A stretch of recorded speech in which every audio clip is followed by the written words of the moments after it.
धूत चिंतन श्री गुरुदेव दत्त श्री स्वामी समर्थ सर्वांना. तर नमस्कार मित्रांनो. तर कोणाला श्रीमंत व्हायचे नाही आहे, कारण असं म्हणतात की महालक्ष्मी जी देवी आहे ती आपली धनाची देवी आहे. असं म्हणतात की देवी लक्ष्मी ज्या घरात वास करते त्या घरात कधीही धन आणि धान्याची कमतरता भासत नाही. जीवनात सदैव सुखशांती राहते. देवी लक्ष्मीची पूजा करण्याबरोबरच दररोज भगवान विष्णूची पूजा केल्याने घरात धनसंपत्ती येते.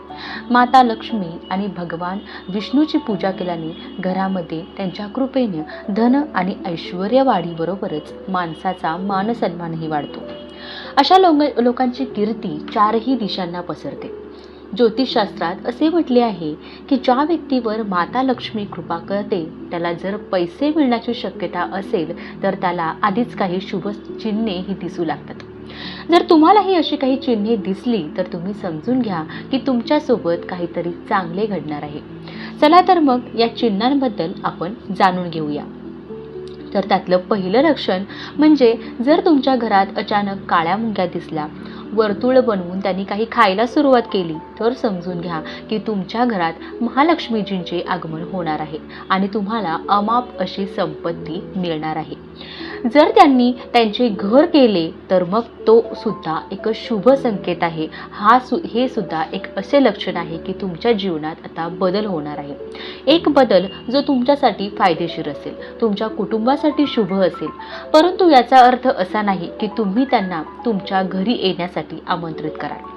मुंग्या अशाच अनिश्चित काळासाठी येत राहतात. जेव्हा तुम्हाला स्पष्ट दिसेल किंवा त्यांचे आगमन केवळ जीवनात बदल घडवून आणण्यासाठी होत असल्याचे तुम्हाला समजेल, त्यामुळे त्यांच्या स्वागतासाठी पीठ ओतणे सुरू करा. असे केल्याने तुमच्या देवाला कळेल की तुमच्यापर्यंत संकेत पोहोचला आहे. मग मुंग्या आपोआप परत जातील. यातलाच दुसरा संकेत आहे, जरी पक्ष्यांना आपली घरटी झाडांच्या डाळीवरच बनवायला आवडत असली तरी आजच्या काळात जागेअभावी पक्षी घराच्या खिडक्या, आकाशकंदील इत्यादी ठिकाणी आपली घरटी बनवतात. असे अनेकदा आपल्याला दिसून येते. अनेक वेळा पक्षी त्यांचे घरटे आपल्या घरी बनवतात किंवा मधमाशा सुद्धा आपले पोळे आपल्या घरी बनवत असतात. पण तुम्हाला माहीत आहे का की घरात कोणाचे घरटे असणे किंवा पक्षाचे घरटे बनवणे इत्यादी देखील शुभ आणि अशुभ संकेत देतात. वास्तुशास्त्रात पक्षी किंवा कीटकांचे घरटे बनवण्याबाबत शुभ आणि अशुभ चिन्हे सांगितली. जर तुमच्या घरात एखाद्याने किंवा एखाद्या पक्षाने घरटे बनवले असेल तर जाणून घ्या की ते तुमच्यासाठी शुभ आहे आणि आता तुमच्या घरात महालक्ष्मी देवीचे आगमन होणार आहे. यातलाच तिसरा संकेत आहे, सामान्यतः लोकांना घरामध्ये पाल दिसली की लगेचच ती पळवून लावणे सुरू करतात. खूप कमी लोकांना हे माहीत असेल की घरात पाल दिसणे हे शुभ मानले जाते. खास करून जर तुम्हाला पाल घराच्या मंदिराजवळ दिसली तर ते आणखी भाग्यवान असतील, कारण ते तुम्हाला चमत्कारिक परिणाम देतील. मान्यतेनुसार सामान्यतः असे दिसून येते की लोक तिला चांगले मानत नाहीत आणि तिला हकलून लावतात. पण आम्ही तुम्हाला सांगतो की अचानक पाल दिसणे खूप शुभ मानले जाते. जर ती घराच्या मंदिरात जर तुम्हाला दिसली तर ते अधिक शुभ मानले जाते. हे महालक्ष्मीजींच्या आगमनाचे एक लक्षण आहे. असेही म्हटले जाते की जर पाल एखाद्याचा पाठलाग करताना दिसली तर ते घरातील प्रगतीचे लक्षण आहे. तसेच तुळशीच्या रोपामध्ये पाल दिसणे हे सुद्धा खूप शुभ मानले जाते. हे अमाप संपत्ती मिळण्याचे एक लक्षण आहे. यातला चौथं लक्षण आहे ते म्हणजे सहसा जेव्हा आपले हातपाय खाजवतात, म्हणजे हातापायांना खाज येते, तेव्हा आपण त्याकडे दुर्लक्ष करतो. तर घरातील वडीलधारी मंडळी आपल्याला नेहमी सांगतात की हा पायांना खाज येण्यामध्ये काही शुभ अशुभ चिन्हे दडलेली असतात. तथापि याकडे आपण यावेळी काही फारसे लक्ष देत नाही. परंतु या विषयाबाबत सामुद्रिक शास्त्र आणि शकुनशास्त्रामध्ये महत्त्वाची माहिती देण्यात आली आहे. या शास्त्रानुसार हातावरील खाज तुम्हाला सांगतात की धनलाभ होणार आहे. चला जाणून घेऊया कोणता हात खाज येण्यासाठी शुभ असतो. जर कोणाच्या डाव्या हाताला वारंवार खाज येत असेल तर ते एक शुभ लक्षण आहे आणि याचा अर्थ असा होतो की तुम्हाला लवकरच धनाच्या संबंधित काही चांगली बातमी मिळू शकते. हाताला खाज येणे हे एक धनलाभाचे लक्षण आहे आणि हा धनलाभ कोणत्याही माध्यमातून होऊ शकतो. त्यामुळे जेव्हा जेव्हा तुमच्या डाव्या हाताला खाज येते तेव्हा तुम्ही समजून घ्यायचं की तुमचे चांगले दिवस आता येणार आहेत. पाचवा संकेत आहे, जर तुमच्या स्वप्नांमध्ये तुम्हाला झाडू, घुबड, बासरी, हत्ती, मुंगूस, शंख, नाग, गुलाब, तारे असं काही दिसलं तर तुम्ही समजून जा की माता लक्ष्मी तुमच्यावर खूप आनंदी आहे, खूप प्रसन्न आहे आणि लवकरच तुम्हाला खूप मोठा असा धनलाभ होणार आहे. याचा 6वा संकेत आहे. असे म्हटले जाते की सकाळी उठल्याबरोबर आणि संध्याकाळी शंखाचा आवाज आला तर महालक्ष्मीच्या आगमनाचे ते सुद्धा एक लक्षण आहे. 7वा संकेत आहे.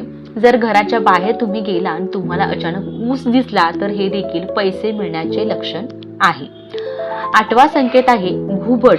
घुबड हे लक्ष्मीचे वाहन मानले जाते. घुबडाबाबत आपल्या समाजात अनेक प्रकारच्या समजुती ह्या प्रचलित आहेत. घुबडाला रात्रीचा राजा असेही म्हटले जाते. शकुनशास्त्रामध्ये असं लिहिलंय की घुबड दिसणे अनेक ठिकाणी शुभ आणि काही ठिकाणी अशुभ सुद्धा मानले जाते. जसे की तुम्ही प्रवासाला जात असाल आणि वाटेत तुम्हाला अचानक घुबड दिसला तर ते धन मिळण्याचे संकेत आहे. तर घुबड घरी आले तर ते मात्र अशुभ मानले जाते. त्यामुळे तुमच्या घराची प्रगती थांबू शकते. यातला 9वा संकेत आहे. जर तुम्ही काही कामासाठी बाहेर जात असाल आणि वाटेत कुत्रा काहीतरी तुम्हाला खाताना दिसत असेल तर तुम्हाला खूप पैसे मिळतील.